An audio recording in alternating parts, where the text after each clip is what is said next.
Welcome back नाज़रीन। अहम ख़बर आहे शेयर कंदा हलूं त वॾे वज़ीर सईद मुराद अली शाह जी सदारत हेठि सिंध काबीना जो इजलास हलंदड़ आहे। सिंध काबीना क्यामाड़ी ज़िलो ठाहिण जी मंज़ूरी ॾेई छॾी आहे। क्यामाड़ी में साइट हार्बर बल्दिया ऐं माड़ीपुर जा इलाइक़ा शामिल हूंदा। सिंध काबीना वक्फ प्रॉपर्टीज़ एक्ट ऐं सिंध ट्रस्ट एक्ट 2020 मंज़ूर करे वरितो आहे। तफ़सील मालूम कंदासीं। कराची में आवाज़ टीवी जो रिपोर्टर गाज़ी जंडीर खां। जी गाज़ी, इन हवाले सां अपडेट कजो। जी बिल्कुल, सिंध काबीना जो इजलास वॾे वज़ीर सईद मुराद अली शाह जी सदारत हेठि जारी आहे।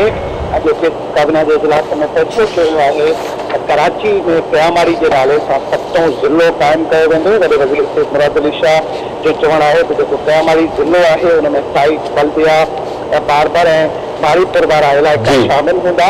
इन हवाले सां सिंध काबीना मंज़ूरी ॾेई छॾी आहे। जॾहिं त वॾे वज़ीर अॼोके सिंध काबीना जे इजलास में इहा तजवीज़ बि रखी आहे त खैरपुर ज़िले बि एराज़ी ऐं आबादी जे हिसाब सां जो वॾो ज़िलो आहे उन में 2 ज़िला क़ाइमु करे सघनि था। इन सां गॾोगॾु ॿिनि ज़िलनि में जिते जिते आबादी वधीक आहे वॾे वज़ीर जो मौक़िफ़ आहे अॼोके सिंध काबीना जे इजलास में त उते इंतज़ामी हवाले सां नवां ज़िला क़ाइमु करे सघनि था। जॾहिं त कराची जो जेको ॾखिण वारो ज़िलो आहे वॾे वज़ीर तजवीज़ ॾिनी आहे अॼोके सिंध काबीना जे इजलास में त उन ज़िले जो नालो ॾखिण बजाए कराची रखियो वञे। अहिड़ी रीति कराची जे मुख़्तलिफ़ ज़िलनि जा जेके ईस्ट वेस्ट ओलह ओभर या ॾखिण जे नालनि सां नाला आहिनि ज़िलनि जा उन्हनि खे ओलह ओभर जे बजाए मशहूरु जेके इलाइक़ा आहिनि उन्हनि जे नालनि सां मनसूब कयो वञे।